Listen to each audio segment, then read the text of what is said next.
Je crois qu'on est ici sur un de mes objectifs préférés de cette année 2022. Et oui, elle ne fait que commencer, mais je dois bien avouer avoir un énorme coup de cœur pour ce Viltrox 13 mm 1.4. Et j'ai bien eu peur de ne pas pouvoir vous faire cette vidéo.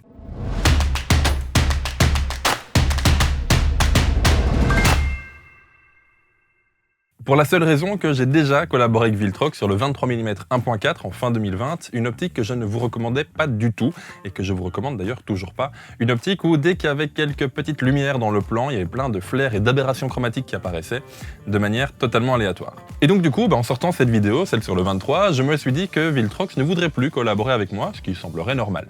Mais, à ma grande surprise, ils ont plutôt bien aimé cette vidéo critique, pour la seule raison que j'ai pas descendu l'objectif gratuitement, j'ai avancé quelques arguments derrière, arguments qu'ils ont acceptés et qu'ils ont plutôt bien pris. Donc c'est plutôt rare, mais c'est vachement cool en vrai. Et donc du coup, début décembre, ils m'ont envoyé ce 13 mm 1.4, et misère que j'aime cet objectif.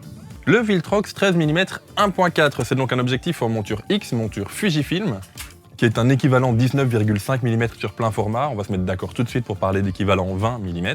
Il sera disponible à partir de février 2022 pour un prix dépendant des revendeurs en dessous des 500 €. Alors certains vont le mettre juste au-dessus à mon avis, mais normalement il a annoncé à 460-470 €. C'est un objectif grand angle fixe que j'attendais chez Fujifilm depuis un petit temps quand même. Il est très ressemblant à la nouvelle série des 18 mm 1.4 et 33 mm 1.4, et peut-être le 23 que j'ai jamais eu en main, que viennent de sortir Fujifilm en fin 2021, c'est pour moi la même série. C'est pas la même marque, on n'est pas tout à fait sur la même image, mais on est dans la même pensée. Un objectif qui laisse de côté l'encombrement, tant pis, c'est plus lourd, c'est un peu plus gros, pour tout mettre dans la qualité optique.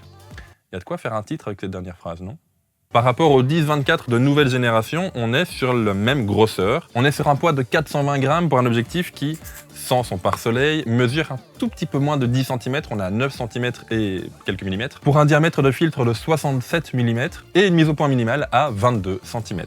Alors il n'est pas équipé de stabilisation, il n'est pas tropicalisé non plus, même si je l'ai déjà sorti sous la pluie, donc ça va franchement. Et surtout, il a une prise en main très agréable. Il a une bague de diaphragme de f1.4 jusqu'à f16 plus le mode A, et une très grosse bague de mise au point, c'est très agréable à prendre en main. Alors vous me connaissez, je suis pas un adepte des tests de labo, où je vais tester en profondeur le piqué, la déformation, les aberrations chromatiques, etc. Mais après mon test du 23 mm Viltrox, je me sentais obligé de mettre de la lumière dans le cadre, de façon à voir comment cette optique, ce 13 mm, se comportait par rapport aux flares et aux aberrations chromatiques. Et en fait, il se comporte très bien. J'adorais le rendu du 23 mm Viltrox, sauf quand il y avait de la lumière dedans. Et ici, on a plus ou moins le même rendu avec ce 13 mm 1.4, évidemment à des focales différentes, et il n'y a plus ces problèmes de lumière. Donc c'est une optique que je vous conseille en fait à 200%. Optiquement, c'est très très bon. C'est piqué dès la pleine ouverture, alors c'est plus piqué au centre que sur les bords, fatalement. Sur les bords à 1.4, c'est un tout petit peu plus mou que sur le centre. Il y a un peu de déformation, attention que c'est un équivalent 20 mm, donc dans tous les cas, je vous conseille de shooter bien droit, car avec n'importe quel grand angle, quel que soit le prix et de la qualité que vous allez mettre dedans, si vous shootez un petit peu de travers, fatalement, ça va déformer. Et comme petit défaut, il y a du vignettage entre f1.4 et f4. Et pour le reste, c'est vraiment très très bon. On a un autofocus qui est très réactif et qui accroche vraiment très très bien. C'est pour ça que je le compare également aux 18 mm et 33 mm 1.4 de chez Fujifilm.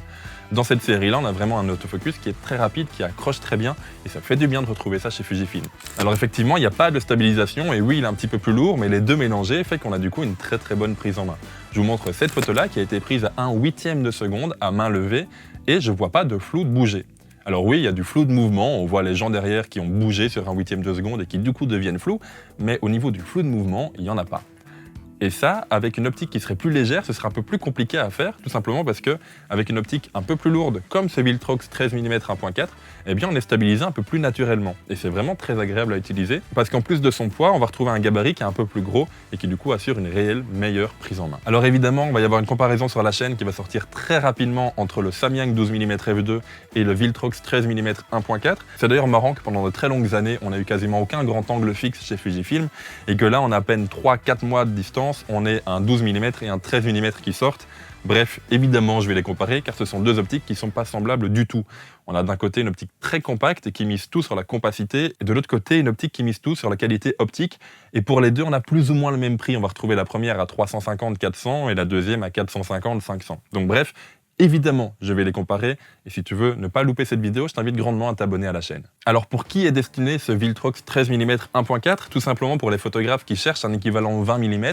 C'est une focale qui est très pratique pour du paysage, pour de l'architecture, même pour du reportage, et qui mise tout sur la qualité optique sans faire vraiment attention à la compacité. Donc au niveau de ces qualités, on va avoir une optique qui est très bonne au niveau prise en main, une optique qui est très bonne au niveau optique, un bon piqué, une très bonne gestion des lumières, absence de flair et d'aberration chromatique, un autofocus qui est vraiment au point. Au niveau de ses défauts, on va retrouver du vignettage entre f1.4 et f4, une compacité qui est totalement absente, mais entre nous, je crois que c'est vraiment pas le but de Viltrox sur cette optique-là. Oh, et dans les défauts, on va également retrouver l'absence de tropicalisation et de stabilisation, mais personnellement, ça n'est pas trop un défaut car mes boîtiers sont stabilisés, hormis le XT1 que je vais vous tester bientôt. Et concernant la tropicalisation, il a déjà pris la flotte et c'est pas trop grave, il s'en est plutôt bien sorti car en fait, il est très bien construit.